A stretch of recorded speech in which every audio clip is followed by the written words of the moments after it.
नाग नदी, नागपुर, महाराष्ट्र। उद्गम, प्रवाह पथ और पर्यावरण। सैकड़ों वर्षों से नागपुर की शान रही नाग नदी आज अपने अस्तित्व की लड़ाई लड़ रही है। नागपुर के नागरिकों के रूप में नाग नदी को समझना और उसके संरक्षण के लिए काम करना हम सभी का कर्तव्य है। इस वीडियो के माध्यम से हम आपको नाग नदी के उद्गम, प्रवाह पथ और पर्यावरण की वर्तमान स्थिति के बारे में बताना चाहते हैं। 1743 में नागपुर राघोजी राव भोसले साम्राज्य की राजधानी बन गया। श्री छत्रपति शाहू महाराज के एक बहादुर सेनापति और नागपुर में मराठा शासन के संस्थापक रघुजी भोसले का पूर्ववर्ती वरहाद क्षेत्र में राजस्व पर 1/4 वहाँ अधिकार था। भोसले काल में सांस्कृतिक और आर्थिक समृद्धि के साथ शांति देखी गई। भोसले राजाओं ने नागपुर वासियों को पानी उपलब्ध कराने के लिए कई तालाब, बावली और कुएं खोदे। नागपुर के इतिहास में भोसले का योगदान अत्यंत महत्वपूर्ण है। रघुजी भोसले 1730 में नागपुर के भोसले वंश के संस्थापक थे। भोसले काल के दौरान जुम्मा तालाब या शुक्रवारी तालाब का भी बहुत महत्व था। नाग नदी शहर की दक्षिणी सीमा थी। पूर्व की ओर नवाबपुरा और जूनी मंगलवारी थे। उत्तर की ओर हसापुरी और लैंडी तालाब के साथ नागपुर शहर नाइक तालाब तक फैला हुआ था। सक्करदरा तालाब प्राचीन नागपुर की तीसरी सबसे बड़ी विशाल जल निकाय थी और लोगों की प्यास बुझाने के मुख्य स्रोतों में से एक थी। वर्ष 1908 में प्रकाशित होने वाले जिला गैजेटियर्स के अनुसार और विभिन्न शोध पत्रों, रिपोर्टों और संसाधनों से हम कह सकते हैं कि नाग नदी का उद्गम लावा हिल से होता है, जो वाडी क्षेत्र में स्थित है।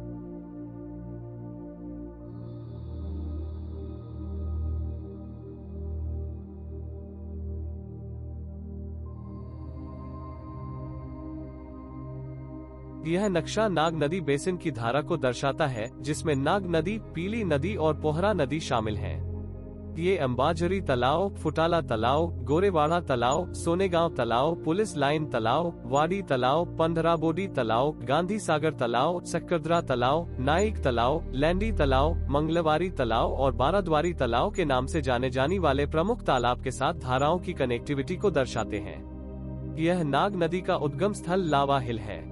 लावा हिल्स में सबसे अधिक ऊंचाई 380 मीटर है, जहां से विभिन्न धाराएं निकलती हैं और मिलती हैं। नाग नदी के रूप में वाडी क्षेत्र को कवर करती हैं। लावा पहाड़ियों में और उसके आसपास दो प्रमुख धाराओं की पहचान की गई है। उनमें से एक दगड़ी पहाड़ से दावलामेती की ओर बहती है और अमरावती राजमार्ग की ओर बहती है। दूसरी धारा बुद्ध विहार महादेव नगर से आती है, जो आगे चलकर गजबीय अस्पताल, वाडी की ओर बहती है। ये धाराएं दगड़ी पहाड़ से दावलामेती क्षेत्र की ओर बहने लगती हैं और वहां से यह दावलामेती पुल की ओर बहती हैं। वहां से वही नदियां अमरावती हाईवे रोड पर आती हैं, जो आगे वधमना की ओर बहती हैं। ये नदियां महादेव नगर बुद्ध विहार से आ रही हैं और आगे शाहू नगर, मंगल धाम सोसाइटी, वाडी की ओर बहती हैं और आगे गजबीय अस्पताल, नागपुर अमरावती रोड, वाडी की ओर आती हैं। गजबीय अस्पताल से धारा वादी टोल नाका, MIDC जल उपचार संयंत्र और अंबाझरी जैव विविधता पार्क जैसे क्षेत्रों के बीच में अंबाझरी बैक वाटर में जाती है। ये अंबाझरी तालाब की इनलेट धाराएं हैं। अंबाझरी तालाब में भंडारण की गहराई करीब 30 फीट है। एक धारा लावा पहाड़ियों से आ रही है और स्वामी विवेकानंद स्मारक अंबाझरी तालाब तक बहती है। इस क्षेत्र में वनस्पति घनी है और लगभग 20 एकड़ के पास जल संग्रहण फैला हुआ है। वे पानी का शोधन करते हैं और इसे वापस विभिन्न क्षेत्रों में भेजते हैं, जो हिंगना और MIDC में स्थित हैं। ये अंबाझरी तालाब की निकास धाराएं हैं। विवेकानंद स्मारक के बाद धारा LAD college road, Saraswati school, central mall, Panchsheel talkies से बहती है और संगमेश्वर मंदिर, यशवंत स्टेडियम, धमतोली में मिलती है। ये धारा नागपुर की सबसे अधिक ऊंचाई से आ रही है, जो लावा हिल्स है। यह इस स्थान तक पहुंचने के लिए 4.8 किलोमीटर की दूरी तय करती है और ICA परिसर के अंदर से बहते हुए फुटाला तालाब की ओर बहती है। उपरोक्त स्थानों की तुलना में इस क्षेत्र में वनस्पति काफी घनी और चौड़ाई संकीर्ण है। यही धारा पंजाबराव चौहान कृषि विद्यापीठ स्थित मारुति सेवा शोरूम से निकलकर फुटाला झील के पीछे की ओर बहती है। फुटाला तालाब 0.439 वर्ग किमी क्षेत्र में फैला है, जिनकी गहराई करीब 20 फीट है। फुटाला तालाब नागपुर शहर का सबसे महत्वपूर्ण तालाब है। ये फुटाला तालाब की निकास धाराएं हैं। फुटाला तालाब, तेलंगखेड़ी तालाब, रवि नगर चौक, दादा धाम, लोट्स बिल्डिंग, धर्मपेट, गिरीपेट, भोले पेट्रोल पंप, महाराज बाग, मोर भवन बस स्टॉप से संगमेश्वर मंदिर, यशवंत स्टेडियम, धमतोली तक धारा बहती है।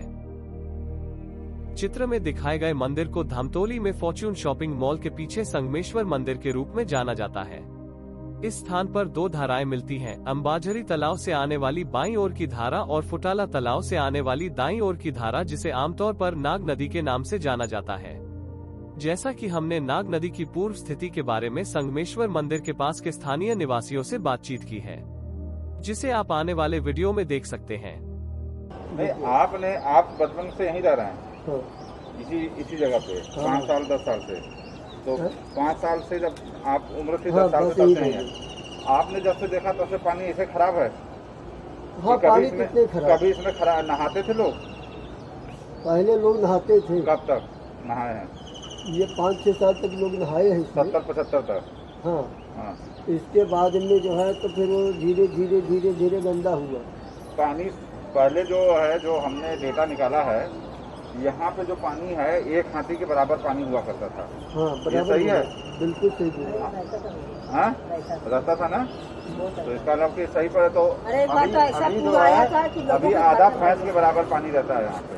अरे अभी तो यहाँ तक तो पानी कीचड़ रहता है। और बारिश में कितना आता है? बारिश में तो पूरा समुद्र भरता है। अभी भी यहाँ तक नहीं आ जाता है क्या ऊपर में? कभी कभी यहाँ तक क्या आता, कभी कभी पूरा फुल हो जाता है। अच्छा, पूरा तो फिर आप लोग कहाँ जाते हैं फिर? वो बड़े मंदिर के ऊपर, उसके नीचे रहता था। अच्छा, बड़े मंदिर। यह धारा यशवंत स्टेडियम से मोक्ष धाम में आती है। ये धारा अशोक चौक पर स्थित है और दूसरी बात, इसे ऊँटखाना स्क्वायर कहा जाता है, जो महल क्षेत्र के करीब है। यशवंत स्टेडियम की तुलना में धारा की चौड़ाई चौड़ी है। तलछट, कंकड़ और कोबल्स को सीवेज के पानी के साथ धारा में देखा गया था। नदी के किनारे कम वनस्पति देखी जाती है। इस क्षेत्र में पानी की मात्रा भी कम है। यह नागपुर शहर के भीतर की नाग नदी है, जो सेंट जेवियर्स हाई स्कूल में स्थित है। जिस सड़क से इस स्थान तक धारा बह रही है वो ग्रेट नाग रोड है और पवनगांव में ब्लॉसम स्कूल के पास पीली नदी से मिलती है। नदी के किनारे वनस्पति देखी जाती है और अशोक चौक क्षेत्र की तुलना में चौड़ाई चौड़ी है। नागपुर शहर के विभिन्न क्षेत्र की तुलना में धारा में तलछट और पानी की मात्रा मध्यम है। यह नाग नदी और पीली नदी का संगम स्थल है, जो पवनगांव के ब्लॉसम स्कूल के पास गोरेवाड़ा तालाब से आ रहा है। धारा में तलछट और कचरा देखा जाता है। भारी मात्रा में मिट्टी का कटाव देखा जाता है, जिससे धारा की गहराई कम हो जाती है और पानी का प्रवाह धीमा हो जाता है। पवनगांव में ब्लॉसम स्कूल से नाग नदी भंडारा हाईवे की ओर बहती है और पोहरा नदी के साथ शिवानी गांव के पास मिलती है। यहां से नदी चापे गढ़ी में बहती है और अंत में सावंगी गांव में कन्हान नदी में मिलती है। सावंगी गांव में नाग नदी में नागपुर शहर में बहने वाली धाराओं की तुलना में धारा की खाई बड़ी है। ट्रिपीरियन जोन क्षेत्र में घना है और धारा का ढलान कम है, जो कन्हान नदी से मिलने वाली है। ऊंचाई 244 मीटर है, जो संगम स्थल के पास धारा का मुहाना है। यह लावा हिल से कई धाराओं से जुड़े 77 किलोमीटर की यात्रा करके इस स्थल तक पहुंचने के लिए एक घुमावदार तरीके से यात्रा करती है। कटा हुआ तलछट देखा जाता है। शहर के भीतर की तुलना में इस स्थल पर पानी की मात्रा अधिक और थोड़ा साफ पानी है। नदी पथ सर्वेक्षण से पता चलता है कि नदी के संगम स्थल से बाढ़ का मैदान बारिश के मौसम में दोनों दिशाओं में 2 से 3 किलोमीटर तक फैल गया था, जो स्थानीय ग्रामीणों द्वारा सूचित उनके घरों के पास आया था। उन्होंने यह भी कहा कि कन्हान नदी की तुलना में नाग नदी अत्यधिक प्रदूषित है और वे विभिन्न जलजनित रोगों से मिलती है और वनस्पतियों और जीवों से संबंधित विभिन्न पारिस्थितिक समस्याओं का सामना करती है। इस स्थान पर हमने यह भी पाया कि मछुआरे नियमित रूप से मछलियां और झींगे पकड़ रहे हैं। ये मछलियां और झींगे हानिकारक हो सकते हैं और नागपुर शहर के उच्च प्रदूषण भार को समाहित कर सकते हैं। इस वीडियो में हम कन्हान नदी और नाग नदी के संगम स्थल को देख सकते हैं। नाग नदी कन्हान नदी में मिल जाती है। उसी नदी का नाम कन्हान नदी है, जो गोंड पिपरी तक बहती है। गोंड पिपरी में कन्हान नदी भंडारा नदी और वैनगंगा नदी में विलीन हो जाती है। केवल एक नदी अंबोरा में बहती है, जिसे वैनगंगा नदी के नाम से जाना जाता है। अंबोरा विदर्भ क्षेत्र में महाराष्ट्र के नागपुर जिले की कोही तहसील में है, जहां 5 नदियां मिलती हैं और वे 5 नदियां वैनगंगा, कन्हान, आम, कोलारी और मुरजा हैं। अंबोरा की ऊंचाई 271 मीटर है।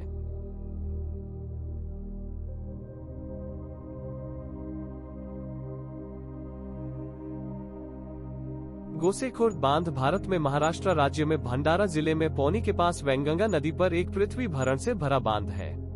पूरे वर्ष नदी में सिंचाई के पानी को नियंत्रित करने के लिए बांध में 33 स्पिलवे गेट होते हैं।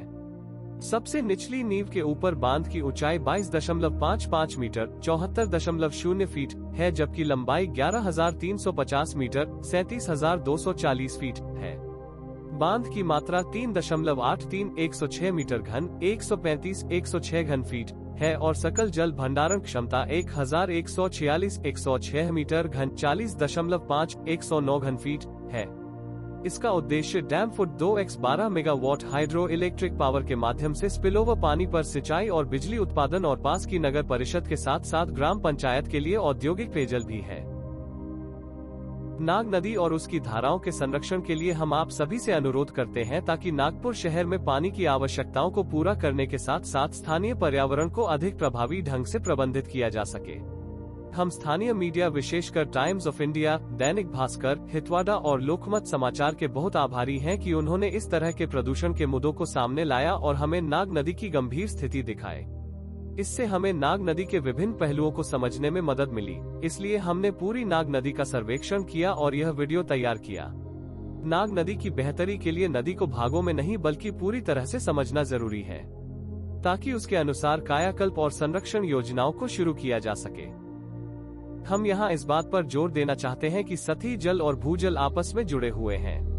नागपुर शहर नाग नदी, पीली नदी, पोहरा नदी, अंबाझरी तालाव, फुटाला तालाव, गोरेवाड़ा तालाव, सोनेगांव तालाव, पुलिस लाइन तालाव, वाडी तालाव, पंडराबोडी तालाव, गांधी सागर तालाव, सक्करदरा तालाव, नाइक तालाव, लैंडी तालाव, मंगलवारी तालाव और बाराद्वारी तालाव के सतही जल संसाधनों का क्षरण और संदूषण अंततः नागपुर शहर के भूजल की स्थिति को प्रभावित कर रहे हैं।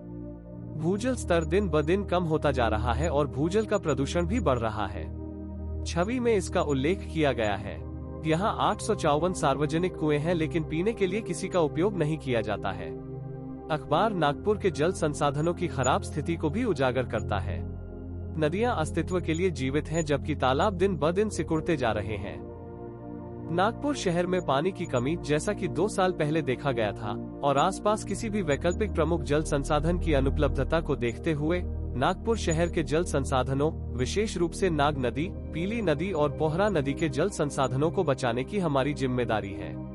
आने वाली पीढ़ियों के लिए पानी की उपलब्धता और नागरिकों के लिए बेहतर पर्यावरण सुनिश्चित करने के लिए आप हितवाड़ा रिपोर्ट देख सकते हैं कि 2050 में पानी की भारी कमी होगी। इसलिए हम नागपुर के नागरिकों से अनुरोध करते हैं कि कृपया नागपुर के उपलब्ध जल संसाधन को संरक्षित करें ताकि आने वाली पीढ़ियों के लिए पानी की उपलब्धता सुनिश्चित हो सके और बेहतर हो सके नागपुर शहर की पर्यावरणीय स्थिति।